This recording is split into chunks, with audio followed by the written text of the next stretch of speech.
그런데 이 검찰개혁 시계가 너무 빨리 돌아간 거예요. 그러다 보니까 이제 검찰도 좀 급해진 거죠. 수사청과 기소청 분리를 골자로 한 검찰개혁이 생각보다 빠르게 진행되고 있는데 검찰 내부 분위기는 어떤지 궁금합니다.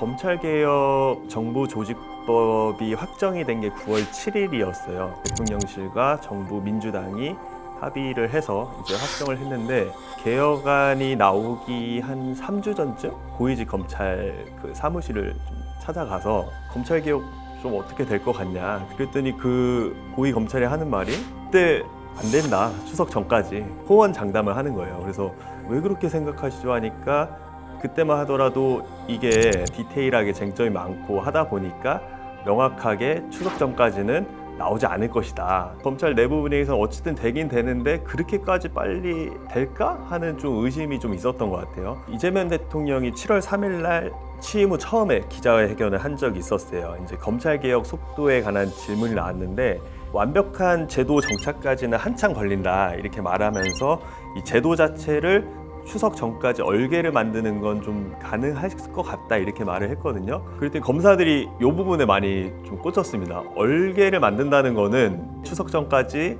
진행이 되는 게 아니다 이렇게 좀 안심을 좀 했던 거죠. 그런데 이 검찰개혁 시계가 너무 빨리 돌아간 거예요. 그러다 보니까 이제 검찰도 좀 급해진 거죠. 검찰개혁 안이 확정되기 며칠 전에는 한 번은 평상시 아는 검사가 지금 어떻게 될 것 같냐 해서 이제 거의 안이 확정이 될 것 같다 이렇게 하니까 이대로는 안 된다. 기사거리를 좀 자료를 정리를 해줄 테니까 이거 좀 보도를 해줬으면 좋겠다. 어쨌든간 이제 검찰 내부에서도 여론전이 필요하니까 그래서 아니, 검찰이 이렇게 기사를 주는 경우가 없는데 이렇게까지 한다고 해서 마음이 좀 급했다는 좀 생각이 많이 들었어요. 어쨌든간 검사들은 이제 현실로 다가온 거니까 아 우리가 이제 선배들의 어떤 업보로 인해서 우리만 피해를 보는구나 이런 좀 피해 의식도 많았고 내부에서는 굉장히 좀 우울감이 좀 큰 상황입니다. 지금 상황에서는. 네. 대부분 자포자기한 모습인데 여론을 형성하려는 움직임은 없을까요? 검찰개혁안이 확정되기 전에는 이제 검사들을 만날 때 혹시 안이 확정되면 어디로 가실 거예요? 이렇게 물어보면 중수 그런 말 좀 하지 말라고 좀 현실될까 봐 무섭다고 말을 많이 기피하는 그런 분위기였어요. 근데 확정이 된 이후부터는 사실 진로 상담을 많이 합니다.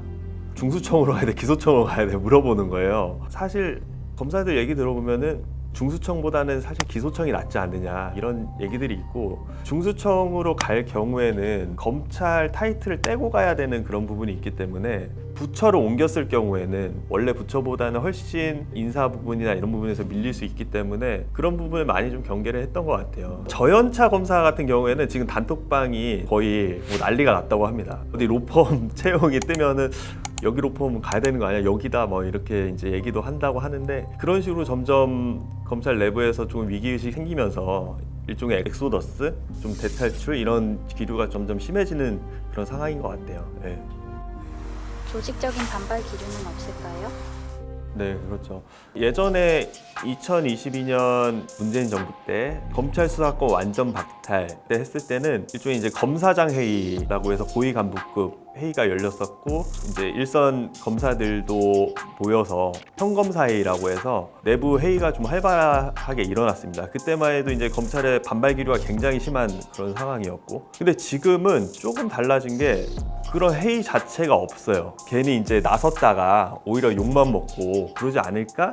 이런 우려가 굉장히 커요. 그러다 보니까 이게 응집력이 떨어지고 그리고 이제 각자 이제 얘기를 하다 보니까 공감은 하는데 정부에서 조금 불이익을 받는 게 아니야? 뭐 이런 식으로 조금 속내를 감추는 경우도 있고 그런 점에서 좀 많이 복잡한 신경을 갖고 있는 것 같아요. 제가 만나본 검사 중에는 자기가 검사가 된 지 한 15년 정도 됐는데 내내 개혁 대상이었다. 자기는 한 번도 개혁 대상이 된 적이 없었다. 차라리 이제는 좀 개혁을 좀 해줘라. 빨리 좀 정해줬으면 좋겠다. 오히려 이런 하소연도 나왔었어요. 결국은 기소청은 법무부에 남고 중수청은 행안부로 갔잖아요. 중수청 내부에 그러니까 행안부 산하에는 경찰도 있고 국가수사본부도 있고 중수청도 있고 너무나 사실 비대하다 이런 좀 문제의식이 있고 그리고 이제 기소청에 검사들이 있으면은 사건이 중수청이나 경찰이나 국가수사본부에서 수사해서 넘어오는데 이거를 자신들이 아무것도 안 하고 그냥 기소를 할 경우에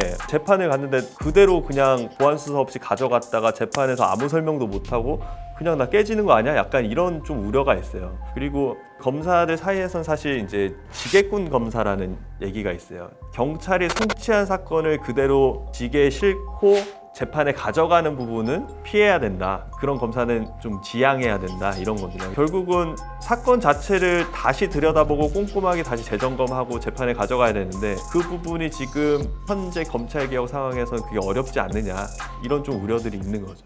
검찰 내부에서도 여러 부서가 있어요. 특수부라고 하는 거대한 정치적 사건이라든지 이제 부패 사건이라든지 그런 거를 이제 다루는 부서가 있고 또 다른 쪽에는 형사부라고 있습니다. 뭐 절도라든지 뭐 사기라든지 일반 민생 사건들을 다루는 부서인데 둘이 좀 분위기가 달라요. 특수부 같은 경우에는 표적 수사라든지 인지 수사라든지 이런 부분이 이제 검찰이 너무 정치적인 거 아니냐 이런 비판의 한복판에 서 있던 부서였고 형사부 같은 경우에는 일반 사건들을 처리하다 보니까 이제 형사부를 쭉 했던 검사들은 지금 이 상황이 많이 억울하죠. 형사부 검사 같은 경우에는 사실 야근도 많이 하고 내부에서 굉장히 힘들게 일해왔는데 이게 진짜 맞는 얘기냐 좀 이런 허탈감이 굉장히 크다고 해요. 그래서 형사부 검사들은 어찌됐건 보안수사권을 굉장히 원하는데 요새는 서로 너도 나도 무용담을 털어놓는 그런 시기예요. 예전에 이제 내가 검사를 하면서 경찰에서 송치된 사건을 갖다가 다시 내가 보완을 해서 이런 식으로 해서 새로운 혐의를 밝혀내고 새로운 피의자를 밝혀냈다. 이런 식으로 이제 너나도 무용담을 나누면서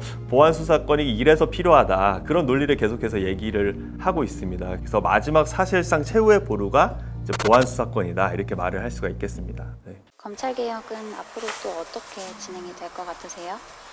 이재명 대통령이 11일 날 취임 100일 기자회견에서 검찰개혁 후속입법과 관련해서 구더기가 싫다고 장독을 없애면 되겠냐, 구더기가 안 생기게 악착까지 막아야지, 장을 없애버리자고 하면 안 된다는 게 제 생각이다, 이렇게 얘기를 했어요. 이재명 대통령이 이렇게 말한 이상 후속 과정에서는 보안 수사권과 관련한 논쟁이 더 치열하게 붙을 수 있다. 검찰개혁은 분명한 시대의 과제 같아요. 시대의 과제인데 검찰개혁을 넘어서서 그 뒤에 실질적으로 국민들이나 시민들이 이 상황에서 어떤 혜택을 볼 수 있고 어떤 편의성을 가져갈 것인지 이런 부분에서 조금 더 고민을 해봐야 된다, 이렇게 생각이 듭니다.